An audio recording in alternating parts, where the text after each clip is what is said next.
A little girl asked for a pink missile to be fired at Tel Aviv. The IRGC painted one pink and launched it. Behind the theatrics, refineries, ports, power plants, and railways around Haifa Bay all struck with 0 interceptions. As this war refuses to slow down, Wave 100 is approaching. Tehran isn't just fighting a war, it's enjoying one.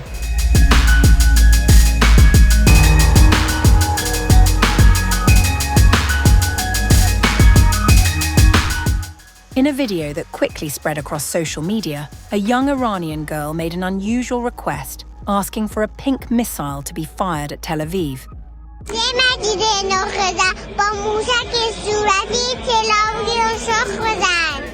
Shortly after, Iranian state media reported that the Islamic Revolutionary Guard Corps launched a missile painted pink, framing it as a direct response to the little girl's wish. But behind the imagery lies a broader military claim. Brigadier General Majid Musavi, commander of the IRGC Aerospace Force, took to the social media platform Upscrolled to declare what he called a shifting balance of power.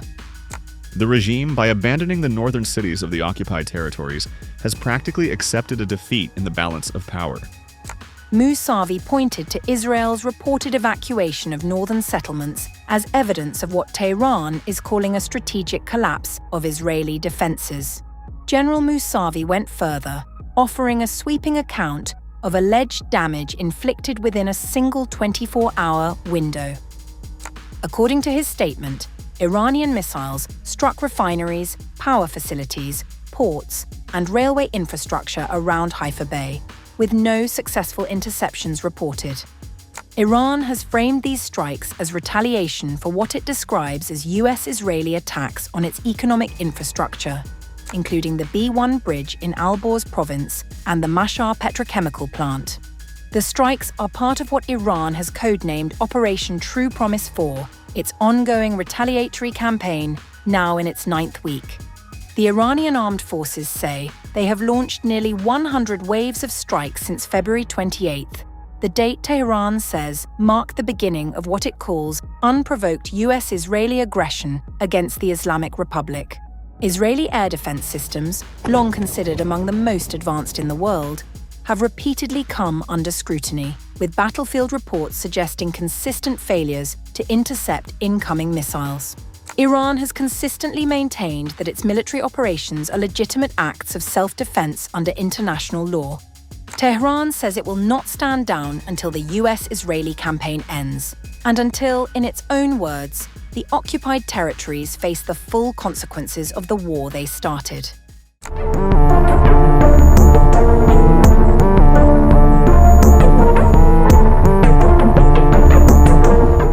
Iran's war on Israel entered another brutal chapter on April 5th, when a ballistic missile tore through a residential building in Haifa. By the following morning, rescue teams had pulled 2 bodies from the rubble, with 2 more people still unaccounted for. The Fire and Rescue Service and IDF Homefront Command worked through the night. Among the survivors was an 82-year-old man in serious condition, along with 3 others with lighter injuries.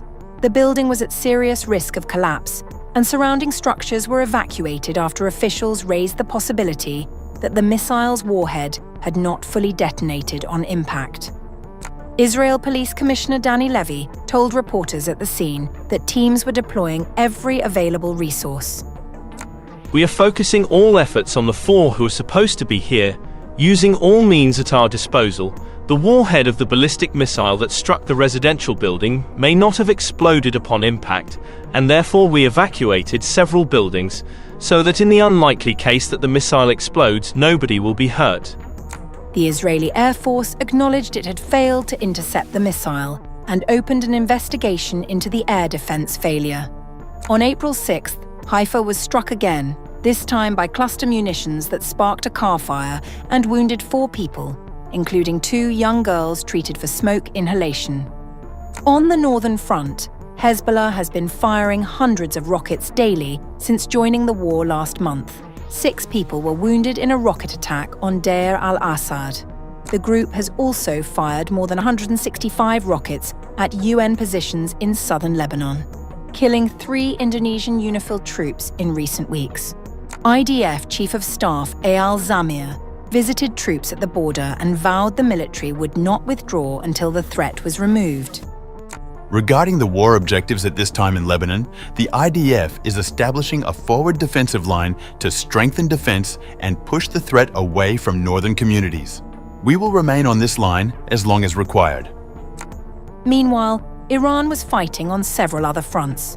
The IRGC claimed its forces struck targets near the Mohammed Al Ahmad naval base in Kuwait and a US command facility in the UAE, saying the combined operations had killed or wounded 25 people in the 97th wave of Operation True Promise 4. An Israeli commercial vessel was also reported being on fire after being hit by a cruise missile at Jebel Ali port in the UAE. However, these claims could not be independently verified. Tehran has also been restricting passage through the Strait of Hormuz since late February, requiring vessels to seek IRGC authorization before transit. The Corps warned that what has happened so far is only a portion of its planned response.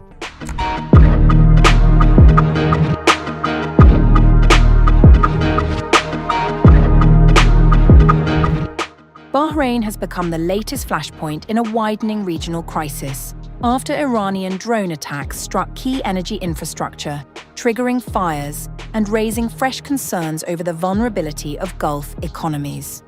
Bapco Energies, Bahrain's national oil company, confirmed that an oil storage tank caught fire following what it described as a hostile Iranian drone strike. The incident occurred at one of its storage facilities, though the exact location was not disclosed. The company said the blaze has since been fully extinguished, with no injuries reported, and that teams are now assessing the extent of the damage. Earlier, Bahrain's Interior Ministry had reported a fire but did not specify its origin or location. In a separate development, Bahrain's Gulf Petrochemical Industries Company stated that several of its operational units were also targeted by Iranian drones. According to a statement carried by the Bahrain news agency, the attack caused multiple fires across the affected facilities. All fires have since been fully extinguished and the situation is now under control. No casualties have been reported. Specialized teams are conducting a comprehensive assessment to determine the full scale of the damage. The attacks on Bahrain form part of a broader wave of strikes across the Gulf region as tensions continue to escalate. Critical infrastructure in the United Arab Emirates and Kuwait was also hit on the same day, indicating a coordinated pattern of targeting energy and industrial assets.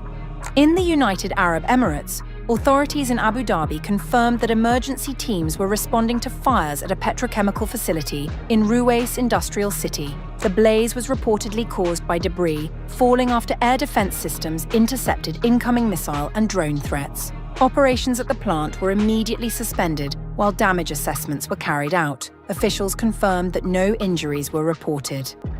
Kuwait also reported damage to essential infrastructure, with its electricity and water ministry stating that drone attacks had struck power generation and desalination plants. The strikes caused significant material damage and forced the shutdown of 2 electricity-generating units. These incidents come amid a sustained period of drone and missile attacks launched by Iran in recent weeks. Tehran has said it is targeting energy and industrial facilities in Gulf states, accusing them of supporting US military operations against Iran. Gulf countries have strongly denied these allegations. As emergency teams across Bahrain and neighboring countries continue to contain damage and restore operations, the absence of casualties offers some immediate relief. However, the repeated targeting of energy infrastructure signals a dangerous shift in the nature of the conflict. With critical facilities now increasingly in the crosshairs, the situation across the Gulf remains highly volatile. As both sides continue to escalate, the risk of further disruption and a broader regional crisis appears to be growing with each passing day.